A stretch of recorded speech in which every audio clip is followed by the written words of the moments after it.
On the 13th of March 2012, a coach carrying 46 children, 4 teachers and 2 drivers was returning from what should have been a memorable ski trip. Sadly, this journey would become memorable for other reasons and would result in the tragic death of 28 people out of the 52 who were on board. In this episode, we look at the Sierre bus crash.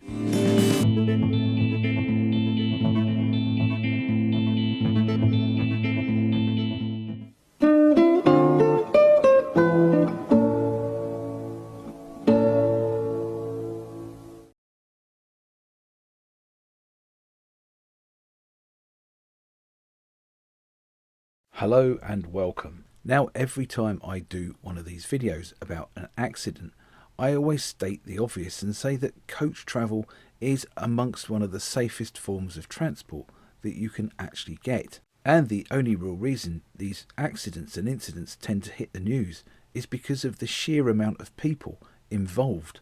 Coaches can carry anywhere from up to 20, 30 people, maybe sometimes even less than that if it's a minibus or a mini coach, all the way up to 70 or 80. In this journey, we travel over to Switzerland to take a look at something that was, in all fairness, an absolutely horrific accident. And from a PSV or PCV driver's perspective, it just goes to show the responsibility that we have and what can go wrong if you take your eye off the ball for even a second.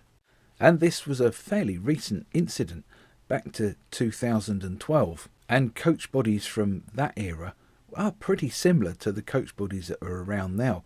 They're very solid. Well, they are when compared with something, say, from the 1960s, like the Duple Viceroy.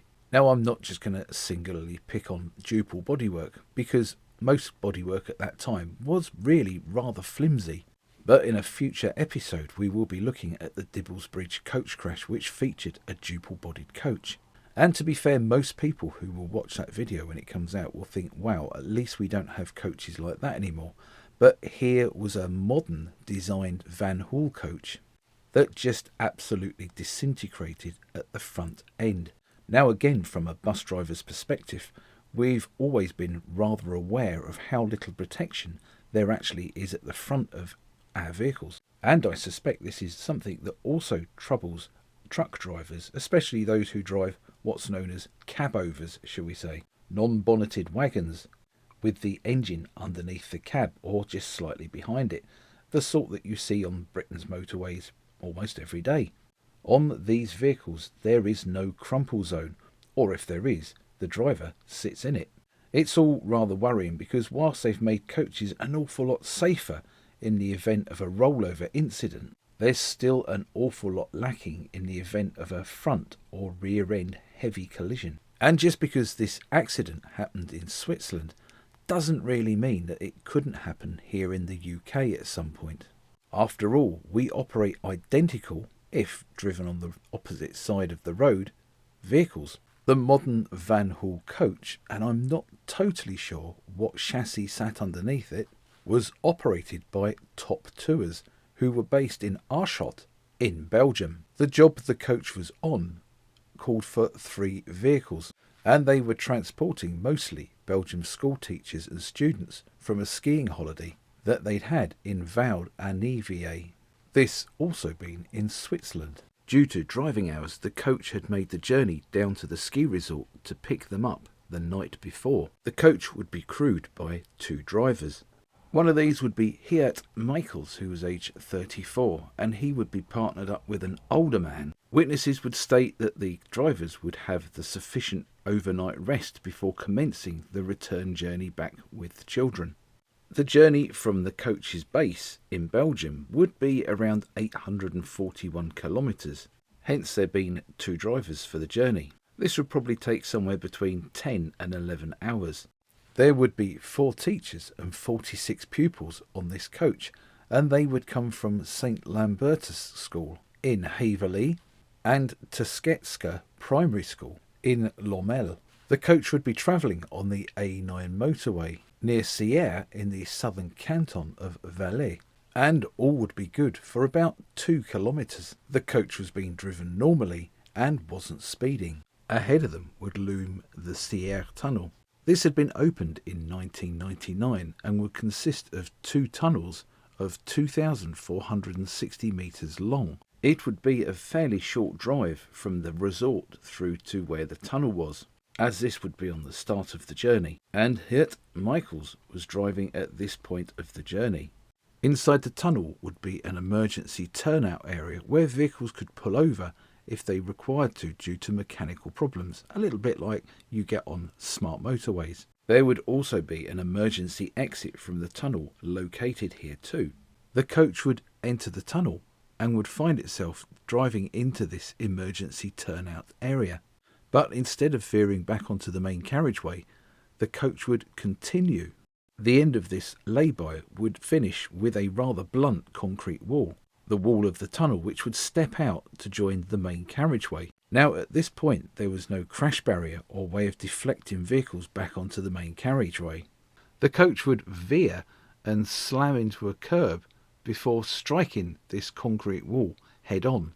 The front section of the coach would be completely crushed and mangled beyond all recognition. The coach, up until that point, had been travelling up to 100 kilometres per hour, which is 62 miles an hour, the speed the majority of coaches are limited to. The accident would happen at 9:15 p.m. Central European time. Both drivers were sitting in the front impact zone. The co-driver sat in the jump seat next to the main driver who was driving, and they would be killed instantly. All 4 of the teachers who were on the coach were also killed, as well as 22 of the 46 children. Such was the severity of the impact, the other 24 children who were on the bus were injured as well, including 3 who were hospitalised with serious brain and chest injuries. All of these children were aged between 10 and 12. There would also be many trapped in the wreckage for some time. Rescue services would soon be on the scene, and they would describe it as apocalyptic. Naturally, some of them would become incredibly distressed as they fought to remove dead and injured children from the wreckage.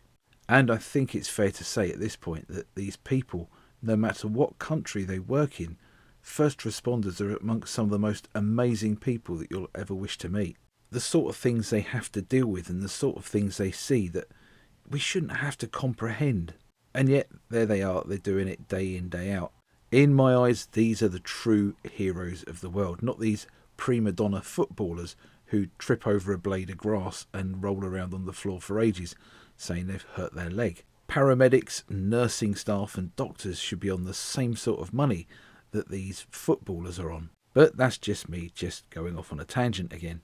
The response would see 8 air ambulances and 12 road ambulances used to send injured victims directly to several hospitals for treatment. Due to the damage of the coach, the side and rear windows had to be smashed by the emergency workers to gain access to the interior.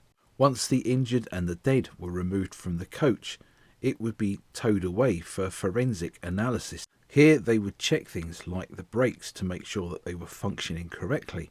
They would also check the driver's tachograph records too, to make sure that he hadn't been speeding or driving erratically. The company that owned the coach, Top Tours, was a company with an excellent reputation and had a fleet of modern and well-maintained vehicles. The coach involved in the accident had also been fitted with seatbelts, and the children had all been wearing them at the time of the impact. Post-mortem tests on the driver revealed that he wasn't intoxicated with alcohol and didn't suffer a heart attack or any other sudden visible illness. And as I mentioned previously, it was also discovered at this time that the coach wasn't speeding. CCTV footage from presumably inside the tunnel or from the autobahn itself would conclude that there was absolutely no possibility of a collision with another vehicle.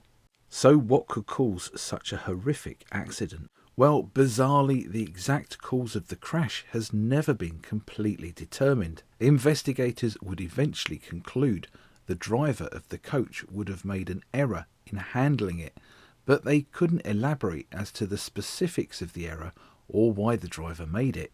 It's since been narrowed down the cause of the crash to either driver fatigue or some kind of undetectable medical issue. Although I vaguely remember at the time of the crash reading that the driver was apparently trying to change a CD or a DVD when he crashed, but that could just be the speculation from the press, couldn't it? Because as we've seen in other videos like this, the press do love a little bit of drama, and they tend not to really care about victims, but just how many newspapers they can sell. Quite naturally though, the families wouldn't be very happy with the result of this findings, as it didn't really give them any closure. The investigation would focus very strongly on Sierre Michaels, who was driving the coach at the time of the collision. For many years after the accident, there'd actually been some suggestions that he'd actually driven the bus deliberately into the wall. And all of this was based on the fact that he was taking antidepressants and had been on them for over 2 years. It does seem a little bit of a clutching at straws thing personally, doesn't it? But his widow would say that he was trying to reduce the amount that he was on and had been tapering off the amount of dosage that he'd been taking, so he wasn't on the full dose of these tablets. In 2017, the Belgian GP, Johan Weitz, who would prescribe the antidepressants to the driver of the coach, would state that he could see no connection between the antidepressants and the suicide theory surrounding the accident. He would go on to say, in my opinion, there is nothing right about that suicide theory. I think it is a last resort for the parents to understand what happened, but sometimes one has to accept that there will be no answer to the question of guilt. I am surprised after all these years people are still on this track. However, a forensic expert, Selma Ekenboom, would go on to state that the driver was tapering off the dose of paroxetine, which is one of the most dangerous periods for causing suicide. The official investigation from Switzerland would show that there was paroxetine in the driver's blood. Interest in this theory would be reawoken by the 2015 German Wings aircraft crash. This would see the co-pilot of the aircraft deliberately crash the aircraft into the Alps, and at the time he'd been taking antidepressants. But it does seem to be a totally different case, because the co-pilot who crashed German Wings flight 9525 had been noted for having suicidal tendencies and psychotic depression. In the eyes of the victims though, there was a definite connection between this and the coach crash. And it was also alleged that the driver had sent a farewell text to his wife the night before. His widow, though, Evie Leermans, would say this wasn't true. She would say, that evening I sent Sierre a text message saying I loved him, and he replied that he felt the same way about me. The press turned that into a farewell message, even though we were constantly exchanging those kind of declarations of love. She would also say that it was also difficult to come to terms with an accident of which we may never fully know the full story, especially with a tragedy of this magnitude that is kept vividly alive by the media. Some cannot stomach that and look for a scapegoat, and that would become Sierre because by a twist of fate he was behind the wheel. Now the big difference between the German Wings pilot who was on antidepressants and the coach driver who was on antidepressants was, as I said previously, the pilot had been known to have suicidal tendencies and psychotic depression.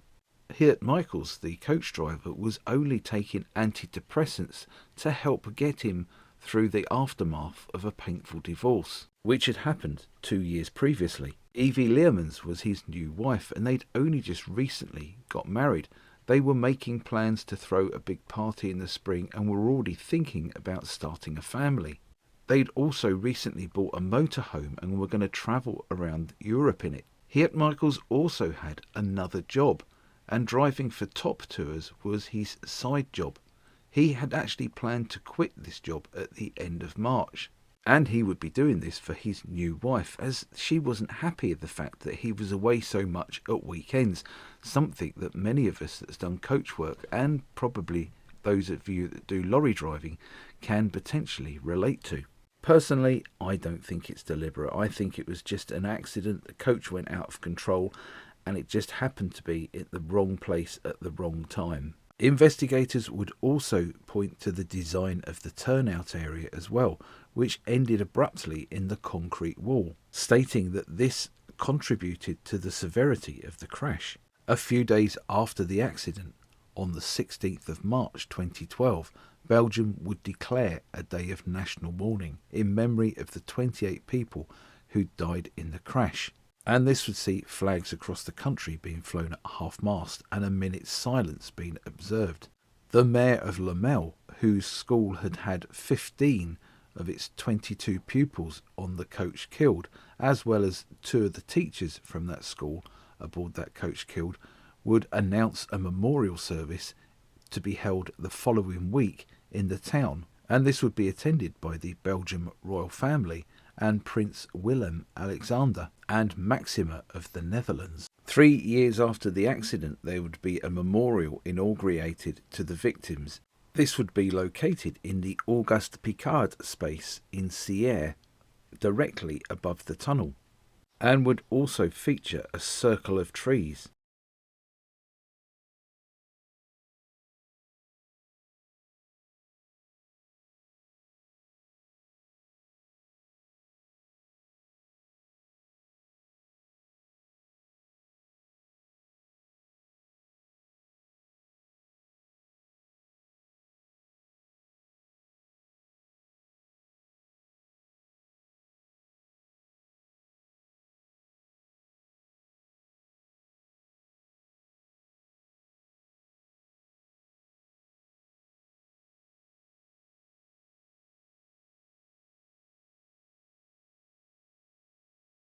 Thank you all so much for watching. I would like to dedicate this video to the memory of all of those who lost their lives on that awful day in that tunnel. The children, the teachers, and of course the 2 drivers.